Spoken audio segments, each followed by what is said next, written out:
Hello வணக்கம் மக்களே. நம்ம இன்றைக்கி ஜெர்மனியில் ரயில்வே சிஸ்டம் எப்படி இருக்குன்னு தான் பார்க்க போகிறோம். ரயில்வே சிஸ்டத்தை பொறுத்த வரைக்கும் எந்த ஒரு பெரிய டிஃப்ரென்ஸ் இல்லை. இந்தியாவில் எப்படி இருக்குமோ அதே மாதிரி தான் இருக்குது. ஆனால் இந்தியாவில் மட்டும் ஏன் இன்னும் ஹை ஸ்பீட் ட்ரெயின்ஸ் வரலன்னு இது வரைக்கும் எனக்கு தெரியல. ஜெர்மனியில் ஐஸ் ட்ரெயின் ஒரு கான்செப்ட் இருக்குது. அது ரொம்பவே ஃபாஸ்ட்டாக போகும்.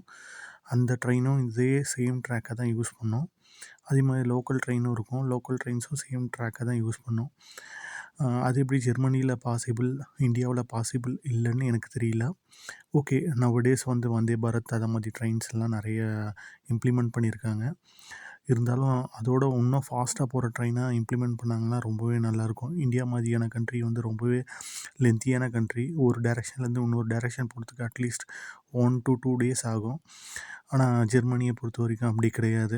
ஃபாஸ்டஸ்ட் ட்ரெயின் இருக்கிறதுனால ஒரு டைரெக்ஷன்லேருந்து அடுத்த டைரெக்ஷனை போகிறதுக்கு மேக்ஸிமம் 7 to 8 ஹவர்ஸில் ரீச் ஆகிடலாம். நான் இப்போது ரீஜனல் ட்ரெயினில் தான் ட்ராவல் பண்ணிகிட்ருக்கேன். நான் யாருடைய ஃபேஸையும் காமிக்கல. ஏன்னா இங்கே டேட்டா ப்ரொடெக்ஷன் லான்னு ஒன்று இருக்குது. யாருடைய ஃபேஸையாவது காமிக்கணுன்னா நம்ம அவங்கக்கிட்ட பர்மிஷன் வாங்கியிருக்கணும். அந்த ரிஸ்கில் நான் எடுக்க விரும்பல. ஸோ அதனால் நான் யாருடைய ஃபேஸையும் இந்த வீடியோவில் காமிக்கவும் விரும்பலை. ஜெர்மனியில் இருக்க ரீஜனல் ட்ரெயினும் இந்தியாவில் இருக்க வந்தே பாரத் ட்ரெயினும் ஒரே ஃபாஸ்ட்டில் தான் மூவ் ஆகும். ஃபார் எக்ஸாம்பிள் பார்த்திங்கன்னா, இந்த ரீஜனல் ட்ரெயின் 120லேருந்து 160 கிலோமீட்டர்ஸ் வரைக்கும் ஃபாஸ்ட்டாக ரன் ஆகும். ஐஸ் ட்ரெயினை பொறுத்த வரைக்கும் 300லேருந்து 350 கிலோமீட்டர்ஸ் வரைக்கும் ஃபாஸ்ட்டாக ரன் ஆகும். நெக்ஸ்ட் பார்த்திங்கன்னா, டிக்கெட்டிங் சிஸ்டத்தை தான் பார்க்க போகிறோம். இங்கே பார்த்திங்கன்னா, ஒவ்வொரு ஸ்டேஷன்லேயும் ஒரு டிக்கெட் மிஷின் இருக்கும். அங்கே போய்ட்டு நீங்கள் டிக்கெட் எடுத்துக்கலாம். அப்படி இல்லைன்னா டிபின்னு ஒரு ஆப் இருக்குது. அந்த ஆப்பில் நீங்கள் மந்த்லி டிக்கெட்டை புக் பண்ணிக்கலாம். நான் டாய்ச்லேண்ட் டிக்கெட்னு ஒரு டிக்கெட்டை யூஸ் பண்ணிகிட்ருக்கேன். நான் ஜெர்மனியில் எந்த சைட்லேருந்து எந்த சைடுக்கு வேணாலும் போய்க்கலாம். பட் ரீஜனல் ட்ரெயினை யூஸ் பண்ணி தான் போக முடியும். இது ஒரு ஸ்பெஷல் ஆஃபர் டிக்கெட்னே சொல்லலாம். இந்த டிக்கெட்டை நான் ஆல்மோஸ்ட் ஒரு 2 இயர்ஸாக யூஸ் பண்ணிட்டு வந்துட்டுருக்கேன். இப்போ பார்த்தீங்கன்னா ட்ரெயின் ஸ்டார்ட் ஆகிடுச்சு. அது எவ்வளோ ஃபாஸ்ட்டாக போகுதுன்னு நீங்கள் பார்க்கலாம். இந்த ஊருடைய கூட்ஸ் ட்ரெயினும் நம்ம ஊருடைய கூட்ஸ் ட்ரெயினும் சிமிலராக தான் இருக்குது. அதனால் அதில் எந்த ஒரு சேஞ்சஸும் இல்லை. இப்போ நீங்கள் இங்கே பார்க்குற ஒரு மேஜர் டிஃப்ரென்ஸ் என்னென்னா, ட்ராக்குக்கு 2 சைட்லேயுமே எந்த ஒரு வேலி அதை மாதிரி எதுவுமே இல்லை. ஆடோ மாடோ கோழியோ இல்லைன்னா ஆட்களோ குறுக்க வர மாட்டாங்க. ஏன்னா எல்லாமே அவங்க சிஸ்டமேட்டிக்காக ரன் ஆகிட்ருக்கோம். ஓகே, இங்கே ட்ரெயின் மட்டும்தான் போகணும், நம்ம போகக்கூடாதுன்னு. ஆனால் நம்ம இந்தியாவில் அப்படி இருக்காது. யார் வேணாலும் எப்போ வேணாலும் ட்ராக்கை கிராஸ் பண்ணுவாங்க. அதனால் ஏகப்பட்ட பிரச்சனை வரும். அதனால் ஏகப்பட்ட ஆக்சிடெண்ட் ஆகுது இந்தியாவை பொறுத்த வரைக்கும். இங்கே நான் அதை மாதிரி எந்த ஒரு இன்சிடெண்ட்டும் கேள்விப்பட்டதில்லை. நானும் இந்த ரூட்டில் ஒரு 2 இயர்ஸாக ட்ராவல் பண்ணிகிட்ருக்கேன்.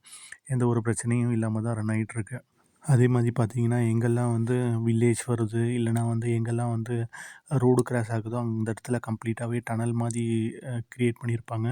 டனலுக்குள்ளே ட்ரெயின் போயிட்டு அதுக்கப்புறம் வெளியே வர மாதிரி தான் சிஸ்டமே இருக்கும். இப்போ நீங்கள் பார்க்கலாம், இப்போ நான் ஒரு டனலுக்குள்ளே தான் போயிட்டுருக்கு ட்ரெயின்னு.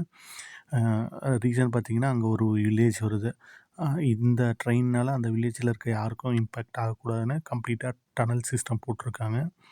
நீங்கள் டனல் முடிஞ்ச உடனே பார்க்கலாம், அந்த ஊருடைய ரயில்வே ஸ்டாப் வரும். அதுவும் ரொம்பவும் ஃபேமஸான ஸ்டாப்லாம் கிடையாது. சாதாரண வில்லேஜ் தான். அந்த வில்லேஜுக்கு ஒரு ஸ்டாப் வச்சுருக்காங்க. இந்த கண்ட்ரியை பொறுத்த வரைக்கும் நிறைய பேர் பப்ளிக் டிரான்ஸ்போர்ட்டை யூஸ் பண்ணுவாங்க. என்ன தான் நிறைய பேர் யூஸ் பண்ணாலும் ட்ரெயினுடைய ஃப்ரீக்வன்சி ரொம்ப நிறையவே இருக்கும். அதனால் ரொம்பவே க்ரௌடடாக இருக்காது. நீங்கள் பார்த்தாலே தெரியும், ஒரு 4 சீட்டுக்கு ஒரு ஆள் அந்த மாதிரி தான் உட்காந்துட்டு இருப்பாங்க. இருந்தாலும் ட்ரெயினுடைய ஃப்ரீக்வன்சி ரொம்பவே ஃப்ரீக்வெண்ட்டாக இருக்கும். இதெல்லாம் பார்க்கும்போது இந்தியாவிலையும் இதை மாதிரி நிறைய ட்ரெயின்ஸையும் விட்டால் நல்லாயிருக்கும்னு தோணும். பட் என்ன பண்ணுறது, நம்மளுடைய மக்கள் தொகை அதை மாதிரி. நம்ம ஊரில் எக்ஸ்ட்ரா ட்ரெயின் இல்லைனாலும் எக்ஸ்ட்ராவாக ஒரு 2, 3 கோச் ஆட் பண்ணால் நல்லாயிருக்கும். இந்த மாதிரி வீடியோஸை பார்க்க நம்ம சேனலை சப்ஸ்கிரைப் பண்ணிங்க.